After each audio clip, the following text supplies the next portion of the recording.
Darren. G'day, Hugh. I was actually wondering whether I could ask you a few questions about the workshop, what you thought about it. Oh, yeah?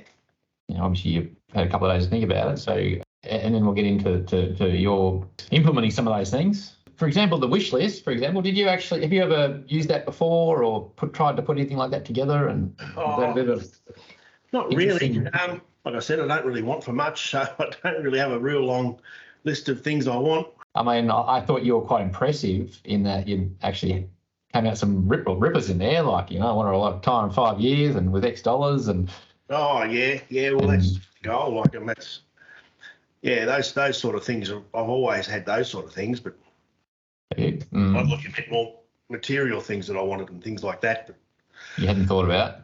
No, I tend to be a bit spontaneous when that sort of stuff happens. It's just like with the club sport, 2 weeks before I bought it, I had no inclination of buying it whatsoever. It was just there and it was available. It was a good deal, so bang, go and get it. Well, maybe just fortunately you've got the cash, right? But, hasn't always been the case. Of course, yeah.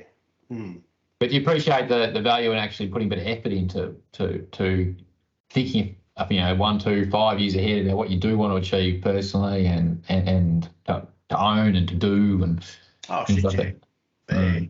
And what about the wealth tracker? That's the guts of it. Like an understanding what your net worth is.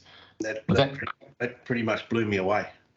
That's the first time you fell off your chair. Yeah, that was after I had the cushion there ready. Yeah. I mean, you came from a pretty tough spot about 6 or 8 years ago. I mean, you're well in the red, and now you're like equivalently in the black, right? Well, it was like I said, it was about in 10 years, it's about a $3.5 million turnaround. It's pretty damn awesome. I mean, part of that's your business value, though, isn't it? Yeah, if I didn't have the sheds and things just fell into place the way they have, I would have been probably bankrupt by now.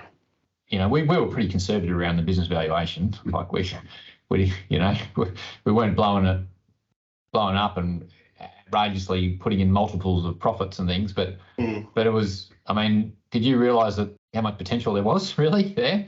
Nah. Or value there was there? No.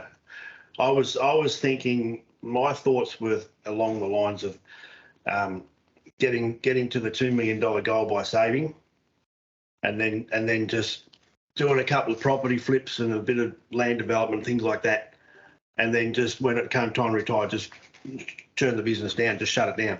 I never even thought about selling it. Oh, right. That was the second time you fell off your chair, was it? Yeah.